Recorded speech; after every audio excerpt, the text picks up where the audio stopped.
श्री सद्गुरु देवाय नमः। संतों का कथन है कि देहाभिमान छूटने से भगवत प्राप्ति होती है। देहाध्यास छूटने का सरल उपाय है स्वयं कष्ट सहकर भी सबकी सेवा करना और बदले में कुछ न चाहना।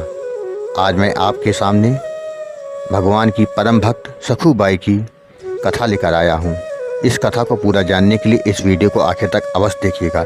लेकिन उससे पहले जिन लोगों ने गोकुल भवन अयोध्या यूट्यूब चैनल को अभी तक सब्सक्राइब नहीं किया है, उनसे निवेदन है कि चैनल को सब्सक्राइब कर दें और बेल आइकन अवश्य दबा दें, जिससे नए वीडियो के नोटिफिकेशन समय समय पर आपको मिलते रहे।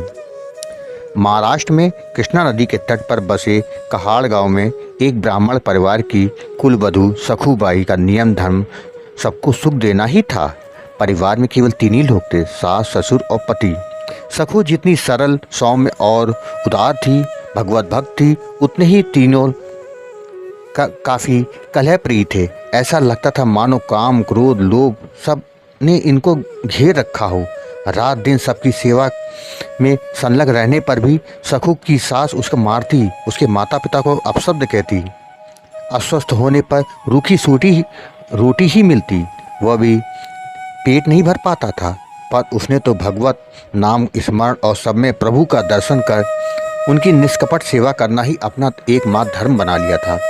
दिन बीतते गए। सखू ज्यों ज्यों शारीरिक कष्ट सह रही थी, त्यों त्यों उसकी भक्ति निखर रही थी। आषाढ़ शुक्ल एकादशी समीप आ गई। कहाड़ गांव से कुछ यात्री टोली बनाकर भगवान विट्ठल नाथ के दर्शन करने के लिए पंढरपुर जा रहे थे। उस दिन जब वह कृष्णा नदी पर जल लेने गई तो उसके अंदर भक्ति से उत्पोत मन में पंढरपुर जाकर भगवान के दर्शन करने का शुभ संकल्प उदय हुआ। सखू ने सोचा, यही अवसर है, सर्वश्रेष्ठ है। इन यात्रियों के साथ पंढरपुर प्रस्थान करें और प्रभु के दर्शन कराती हूँ। मेरे तो सर्वस्व वही ही हैं। सब कुछ भूलकर हर्षोल्लास में उन्मुक्त होकर वह यात्रियों के साथ पंढरपुर की ओर रवाना हो गई। पर उसके प्रेम रूप कंचन को कुछ देर और तपना शेष था। वह शुभ यात्रा बीच में ही रुक गई। एक पड़ोसी ने सखू की सास को सूचना दे दी कि उसकी पुत्र वधू पंढरपुर गई है। सखू की सास ने उसको तुरंत वहां से बुलवा भेजा। सखू की सास का आदेश पाने के बाद सखू चुपचाप चली आई। घर आने पर उसकी निर्ममता से पिटाई हुई और उसे बांध दिया गया और चेतावनी दी गई, अब एकादशी तक तुम यूं ही बंधी रहोगी। सखू ने उन्हें एक शब्द भी नहीं कहा। व्यथित मन से वह प्रभु से कह उठी, हे नाथ, आप तो मेरे सर्वस्व हैं। आपके दर्शन की उत्कट अभिलाषा थी। दया सिंधु, उसे आप ही पूरा कर सकते हैं। मेरा और कौन है स्वामी। एक बार आपके दर्शन हो जाते तो सुखपूर्वक शरीर त्याग सकती। भक्त की आर्त पुकार सुनकर करुणानिधि कैसे द्रवित न होते। अकस्मात वह अर्धमूर्छित सी सखू को एक सुंदर महिला के सुखद स्पर्श और मधुर वाणी ने चकित कर दिया। वह बोली, सखू, तू मुझे नहीं पहचानती? मैं तेरी सहेली हूँ। मैं तेरे बंधन खोल देती हूँ और तेरे स्थान पर स्वयं बन जाती हूँ। तू चुपके से पंढरपुर चली जा। सखू बोली, सास क्या कहेगी? कुछ नहीं, तू मेरी बताई युक्ति से घर लौट आना, तब तक मैं यहाँ बंधी रहूंगी। लीला पुरुषोत्तम ने सखू के वस्त्र पहने और उसे अपने पहनाए। वह स्वांग पूरा हुआ और सखू मानो पवन पंख पर बैठकर पंढरपुर पहुंच गई। प्रभु को सखूबाई के स्थान पर बंधे हुए 15 दिन बीत गए थे। उसके पति को चिंता हुई, यदि वह अन्न जल ग्रहण किए बिना मर गई तो उसे हत्या लगेगी, राजदंड भी भोगना पड़ेगा। उसने पत्नी रूपधारी भगवान को मुक्त किया और सखू की भांति भगवान ने घर के सारे काम किए, भोजन बनाए, सबको भोजन कराया, साफ सफाई की, पानी भर कर लाना, सब काम करने लगी। कुछ ही दिनों में सास, ससुर और पति का व्यवहार उसने बदल दिया भगवान ने। इधर प्रभु के पास का विलक्षण दृश्य उपस्थित हुआ। सखूबाई पंढरपुर ना छोड़ने की प्रतिज्ञा कर निराहार निर्जला ही प्रभु के ध्यान में मग्न और हो गई। पार्थिव तन को त्याग कर वह अपने भगवान में जा मिली।